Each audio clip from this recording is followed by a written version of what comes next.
DJI Mavic Pro's compact foldable design makes it more travel-friendly than any other camera drone with similar capabilities. Its gaming-style controller is equally compact, but still has all the controls you need to fly and control the camera, and it can be piloted with only an iOS or Android device.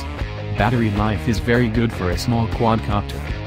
There have been several gentler camera drones this year, from the large PowerVision PowerEdge to the compact Unique Breeze, but the DJI Mavic Pro is the only one to combine high performance, lots of automated flight modes and obstacle avoidance in an ultra-compact body.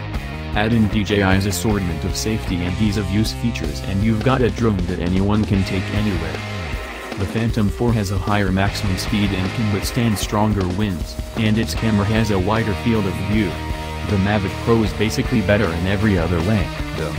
For example, its new AcuSync encrypted transmission system gives you control up to 4.3 miles, 7 kilometers, away and streams video at 1080p. The Phantom 4 has a max range of 3.1 miles, 5 kilometers, and streams at 720p. Also, while it might not have the power to cut through really strong winds, DJI says it can handle winds up to 19 to 24 miles per hour or 29 to 38 kilometers per hour. It was able to keep the camera stable and fly steady in 10 to 15 miles per hour winds and still get between 20 to 25 minutes of flight time before it landed itself.